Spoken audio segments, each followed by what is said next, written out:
कल्पना कीजिए, आप समुद्र के किनारे खड़े हैं। चारों तरफ सिर्फ पानी है और मन में सवाल उठता है, यह पानी किसका है? कौन तय करता है कि यह क्षेत्र किसी देश का है? अगर खतरा हो जाए तो रक्षा कौन करेगा?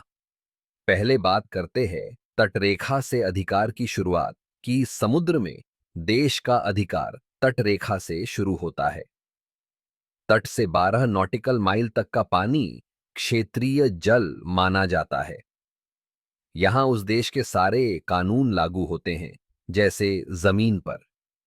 नौसेना, कस्टम और तट रक्षक यहां मौजूद रहते हैं। यह इलाका न केवल सुरक्षा के लिए है, बल्कि आर्थिक गतिविधियों, मछली पकड़ने और पोर्ट संचालन के लिए भी अहम है। अब जानते हैं कंटिग्यूअस जोन और सुरक्षा अधिकार के बारे में। तट से 24 नॉटिकल माइल तक का इलाका कंटिग्यूअस जोन कहलाता है। यहां देश सुरक्षा, कस्टम और इमिग्रेशन कानून लागू कर सकता है। अगर कोई तस्करी या अवैध गतिविधि होती है, तो कार्रवाई यहीं हो सकती है। यह जोन अंतर्राष्ट्रीय जल से देश को सुरक्षा की पहली अतिरिक्त परत देता है।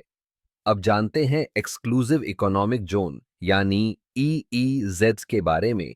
तट से 200 नॉटिकल माइल तक का इलाका ईईजेड कहलाता है।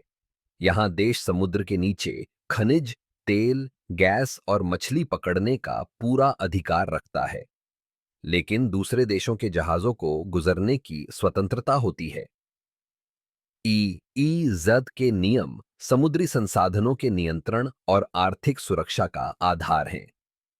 अब बात करते हैं हाई सीज और अंतर्राष्ट्रीय नियंत्रण की। 200 मील से बाहर का समंदर हाई सीज कहलाता है। यह साझा क्षेत्र है और किसी एक देश का मालिकाना हक नहीं है। यहां अंतर्राष्ट्रीय कानून जैसे यूएनसीएलओएस लागू होते हैं। हाई सीज में अवैध मछली पकड़ने, समुद्री डकैती और प्रदूषण पर निगरानी अंतर्राष्ट्रीय नौसेना और संगठन करते हैं।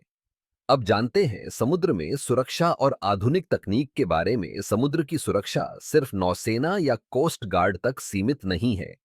अब ड्रोन, उपग्रह, रडार और अंडर वाटर सेंसर से निगरानी की जाती है। भारत में नौसेना, कोस्ट गार्ड और मरीन पुलिस मिलकर सतत गश्त करते हैं। वे अवैध गतिविधियों, आतंकवादी खतरे और समुद्री अपराधों पर तुरंत कार्रवाई कर सकते हैं। भविष्य में यह सुरक्षा और भी हाईटेक और संवेदनशील होती जाएगी। समंदर की सीमाएं केवल रेखाएं नहीं हैं, बल्कि देशों की सुरक्षा, संसाधनों और अंतर्राष्ट्रीय प्रभाव का प्रतीक हैं। अगली बार जब आप समुद्र की ओर देखें, तो बस तो जान लें कि इन लहरों के पीछे अदृश्य नियम, कानून और सुरक्षा की दुनिया है।